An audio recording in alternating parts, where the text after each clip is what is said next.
এই বাংলায় কিছু একটা জ্বলছে, এই বাংলায় কিছু একটা চলছে। দফায় দফায় উত্তপ্ত হচ্ছে গোটা বাংলা। সেই বাংলার খবরে চোখ রাখবে পাবলিক বাংলা।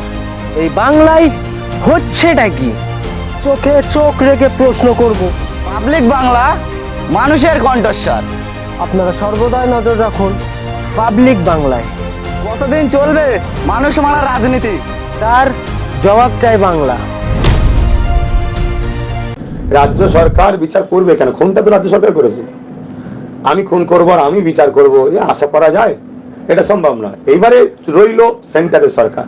সেন্টারের সরকার আর রাজ্য সরকার একে অপরের যখনই খাদে পড়ে একে অপরকে তোলে। সেন্টারের সরকারের যখন কোনো জিনিসের ভোটাভুটিতে এমপি দরকার হয়, তখন রাজ্য সরকার তার এমপি পাঠিয়ে সেন্টার সরকারকে ভোট দিয়ে বলে আমি সেন্টার সরকারের বিরুদ্ধে ভোট দিচ্ছি। কিন্তু সেন্টার সরকার কি ভোট দেয়? আমি চ্যালেঞ্জ করছি ভোট দেয় দিয়ে, বা তা ভোট পচিয়ে বা গড় হাজির দিয়ে সেন্টার সরকারকে বাঁচাই, কেন্দ্র সরকারকে। আর রাজ্য সরকার যখন খাদে পড়ে যায় তখন সেন্টার সরকার ওই লোককে খুশি করার জন্য সিবিআই টিবিআই ইডি টিডি পাঠিয়ে একটু হই হই করে, মানুষ ভাবে কিছু একটা ঘটবে, কিন্তু দিনের শেষে দেখা যায় দুজনই সে একে অপরের সহযোগী, একে অপরের বন্ধু। আমরা রিসেন্ট দেখলাম রাজ্যের দ্বিতীয় সেকেন্ড কমান্ডার, তাকে দেশের প্রাইম মিনিস্টার দাওয়াত করে খাওয়াচ্ছে, দাওয়াত করে নিয়ে যাচ্ছে। অথবা এইসব বিষয় মানে কি বলবো, আমাকে সবচেয়ে বেশি হাসি লাগে জানেন কাদের ঘরে দেখে? ওই মুসলমানগুলোকে দেখে হাসি লাগে যারা বিজেপিকে রুকার জন্য টিএমসিকে ভোট দেয়, আর ওই মানে আমার হিন্দু ভাইগুলোকে দেখে হাসি পায় যারা টিএমসিকে হারাবার জন্য বিজেপিকে ভোট দেয়। এদের উভয়কে দেখে আমার বড় হাসি পায়। হয়তো আমার কথা সবার পছন্দ নাও হতে পারে, আমার তো মনে হয় বিজেপি যেসব ভাইরা করছেন এই টিএমসিকে হারাবার জন্য, আমার মানে কি বলবো, আপনাদের সময়ও নষ্ট হচ্ছে, মারও খাচ্ছেন, জেলও খাচ্ছেন, জিন্দেগিও নষ্ট হচ্ছে। আর ওই সকল মুসলমানগুলোকে দেখো হাসি পায় যারা ওই বিজেপিকে রুখবো বলে টিএমসিকে ভোট দেয়। আরে এরা ভোটের সময় এলেই বিজেপি বাংলাদেশে তাড়িয়ে দেবে, বিজেপি মেরে ফেলবে, বিজেপি গরুর গোশ খাওয়া বন্ধ করে দেবে, বিজেপি এনআরসি করে রিটার্নসে ক্যাম্পে পাঠিয়ে দেবে, বিজেপি এই করবে, বিজেপি ওই করবে। কিন্তু আপনাকে তো বোঝা দরকার, তবে একবারও বলবে না যে আমরা কি করলাম, আমরা আনিস খানের বিচার করতে পেরেছি, তিলক তোমার বিচার দিয়েছি, আমরা তামান্না বোনকে বিচার দিয়েছি, তামান্নাকে আমরা মারাটা আমাদের অন্যায় হয়েছে, একটা কিছু এদের মধ্যে আমরা 26,000 চাকরিজীবীদের তাদের ব্যবস্থা করে দিয়েছি, আমরা ওবিসি সংরক্ষণ খুব শীঘ্রই ঠিক করে দিয়েছি, আমরা মুসলমানদের কর্মসংস্থান করেছি, শিক্ষার সুব্যবস্থা করেছি, মুসলমান আইএস আইপিএস বানিয়েছি, মুসলিম উলামাদেরকে তাদের বাচ্চাদেরকে শিক্ষার জন্য ইমামরা তারা 3,000 4,000 টাকা পায়, তাদের বাচ্চারা কি পড়াশোনা করবে? তাদের বাচ্চাদের জন্য ভালো এডুকেটেড জন্য যেটা রাজ্য মানে রাষ্ট্র অধিকার দিতে সংবিধান। এই ইসলাম বিদ্বেষী, মুসলিম বিদ্বেষী এত বড় কথা বলে কি করে? ছিঁড়া জুতোর মর্যাদা রাজ্য সরকার দিয়েছে। তবে এই যে হক কথাটা বলেছে এটাকেও একটা মাথায় রাখতে হবে, যারা দুধেল গাই মুসলমান, যাদেরকে মমতা ব্যানার্জি বলেছিলেন আমাদের দুধেল গাই, হয়তো সেই শ্রেণীর মুসলমানকে মমতা ব্যানার্জি হয়তো এর সঙ্গে আলোচনা করেছে, এদেরকে তো আমি ছিঁড়া জুতো মনে করি, তাই হয়তো মমতা ব্যানার্জি সেই কথাটা এর মুখ দিয়ে হক করে ফক করে বেরিয়ে পড়েছে। তবে এইটা থেকে মুসলিম সমাজকে শিক্ষা দেওয়া দরকার। বাকি অন্য সরকার আমাদেরকে কি মর্যাদা দেবে? আমরা কারো মর্যাদার ধার ধরি নাকি? আমাদেরকে মর্যাদা স্বয়ং আল্লাহ আল্লাহ রসুল দিয়েছে, দিন ইসলাম আমাদেরকে মর্যাদিত করেছে। আমরা অন্য কারো মুখাপেক্ষী নয়, তবে আমরা যার পক্ষে দাঁড়াই সে ক্ষমতার আসনের মর্যাদা পায়। তাই নিজেকে চিনতে শিখুন মুসলমান। আর এই সকল মুনাফেক ইমাম দাবিদার বা ইমাম অ্যাসোসিয়েশনের প্রধান নাকি বলছেন, এদের থেকে দূরে থাকাটা মনে হয় শোভা দেবে, না হয় এরা আগামী দিন আমাদেরকে আরও নিচেই নিয়ে যাবে। আমি জানি না এই ব্যক্তিকে যদি ছিঁড়া জুতোর বাড়ি পাবলিক কখনো মারে, সে তখন কি এটাকে পছন্দ মানে নেবে যে ছিঁড়া জুতোতে মেরেছে? ভালো জুতোতে মারে না তো অসুবিধে কি আছে, ছিঁড়া জুতোতে মেরেছে।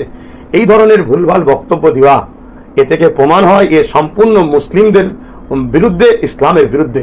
না এত নিচু করতে পারে কি করে মুসলিম সমাজকে?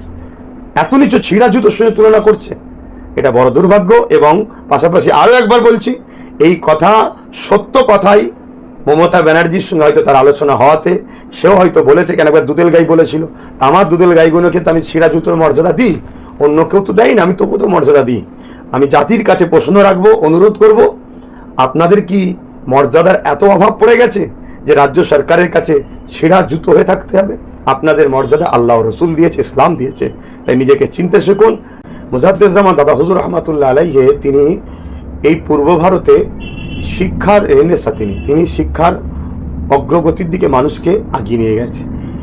কিছু কিছু কিতাবে আছে তিনি 12,000-এর ওপরে শিক্ষা প্রতিষ্ঠান ছোট বড় তৈরি করেছে, এবং মাতৃভাষায় মানুষ যাতে আরবি ফার্সিগুলো কেউ শিখতে পারে, সহজে বুঝতে পারে, 2,500 থেকে 3,000 পুস্তক তিনি আরবি ফার্সিকে মাতৃভাষাতে ট্রান্সলেশন করে মানুষের সুবিধা করেছে। তিনি নিজে মাথায় করে মাটি বয়ে তৎকালীন সময় যে পাথর ছিল, যেটা স্টনচিপ নয়, ওই পিকেটকে টুকরো করে সেই পাথর বয়ে তিনি দাদা হুজুর রহমতুল্লাহ আলাইহি ফুরফুরা ফাতিহা সিনিয়র মাদ্রাসা করেছেন, হাই মাদ্রাসা করেছেন। জেন্টস লেডিস উভয় শিক্ষার দিকে তেনার যে অগ্রগতি, 200 বছর ইতিহাসে এরকম ব্যক্তি খুব নজিরহীন।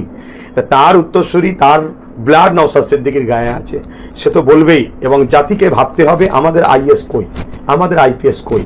রাজ্য সরকার বলুন আর যেই বলুন, এরা যদি আমাদের সত্যি দরদি হয়, তাহলে আজকে ওবিসির নামে মুসলিম ছেলেরা ওবিসি সংরক্ষণের মাধ্যম দিয়ে যা একটু ভালো ভালো স্কুলে পড়তে পারছিল, কেন মুসলিমরা গরিব, সরকারি স্কুল ছাড়া বেসরকারিতে অর্থ দিয়ে পড়ার সময় নেই, আর সরকারি স্কুলে যা চান্স পাচ্ছিল ওবিসির মাধ্যম দিয়ে এবং ওবিসি সংরক্ষণের মাধ্যম দিয়ে যা একটা দুটো চাকরি পাচ্ছিল, সেটাকে তো রাজ্য সরকার বড় প্ল্যান মাফিক ইচ্ছা করে ভুল খাতা জমা দিয়ে, যেটাকে আপনারা বুঝতে পারবেন, ভুল আইনকে অবজ্ঞা করে ভুল রুটে ভুল রাস্তাতে গিয়ে যে ওবিসি সংরক্ষণের কাগজ করেছিল, এটা প্ল্যান মাফিক, যাতে করে এটা কোর্টে যায়, কেস হয়, পুরো ওবিসি সংরক্ষণ বাদ পড়ে যায়। আপনারা নিশ্চয়ই জানেন, আজকেই দেখছিলাম যে ওবিসি সংরক্ষণের, সরি আমি একটুখানি দেখে নিই, একটা চাকরি গেছে, শিক্ষাটাও আমাদের গেছে, নেট চলছে না কেন আবার, ওবিসি প্রার্থী বাদ দিয়েই এসএসসি ফর্ম ফিল আপ চলছে।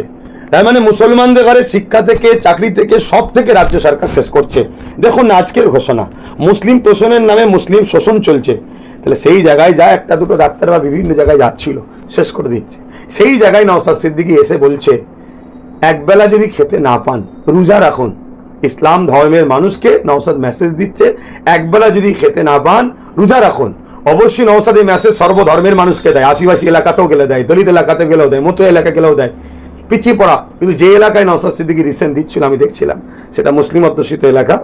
এবং হযরত প্রফেট মুহাম্মদ সাল্লাল্লাহু আলাইহি ওয়াসাল্লাম আমাদেরকে শিক্ষা দিয়েছে, বা কোরআনের প্রথম কথা চেকরা পড়ো, তাহলে সেই জায়গায় এটা অবশ্যই একটা বড় সাবাসীর বিষয়।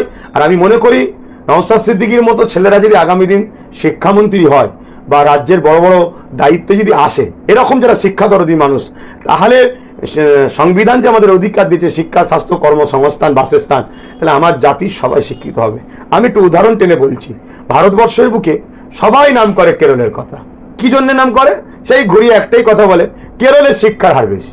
শিক্ষা এমন একটা জিনিস, শিক্ষা যদি থাকে তুমি যে কোনো জায়গায় তোমার রুজি রুটি খুঁজে নিতে পারবে এবং তুমি বোম বন্দুক অন্যায় অত্যাচার থেকে নিজেকে দূরে রাখতে পারবে। এর জন্য শিক্ষা দরকার। কিন্তু যারা বোম বন্দুকের রাজনীতি করে তারা শিক্ষাকে ধ্বংস করবে। যেমন আমার রাজ্যের স্কুলগুলো বন্ধ হচ্ছে, অঞ্চল অঞ্চলে মদের দোকান তৈরি হচ্ছে, বললে অনেক আমার মুসলিম কওমের ভাই আমাদেরকে ভুল বোঝে। তো এটা দুঃখজনক। যাক, নওশাদকে আমি আরো একবার ধন্যবাদ জানাই। সে আমার ভাই, যেমন পাশাপাশি জনগণের জন্য কাজ করছে। দায়িত্ব দিয়ে আমি যখন তাদের হাতে, চেয়ারম্যানের হাতে পতাকা তুলে দিলাম, দিয়ে আমি বললাম যে আমি রেফারির কাজ করব, কিন্তু আমি পরিচালনা করব পিছন থেকে, কেন আমার আরো অনেক সাইট আছে। এই যে রাজনীতির, দুর্নীতির বিরুদ্ধে গিয়ে একটা স্বচ্ছ ভাবমূর্তির রাজনীতির দল দরকার, যেটা দেশ ও দেশবাসীকে নিরাপত্তা দেবে। তখন আমার বিরুদ্ধে কিছু পীরজাদা, কিছু পীর সাহেব, কিছু উলামা বলেছিল যে পীরজাদারা রাজনীতি করবে কেন। এই কথাটাকেই শাসক দলের তথাকথিত মুসলিম দাবিদাররা, অমুসলিমরা কিন্তু এই বিষয়ে কোনো কথা বলে নাই, মুসলিম দাবিদাররা, কেন মুসলিম দাবিদাররা তো শাসক দলের চামচাগিরি করে মুসলিম সমাজের যে অংশটা, সে অংশটা ভাগ যোগ করে তারা লুটে পুটে খায়।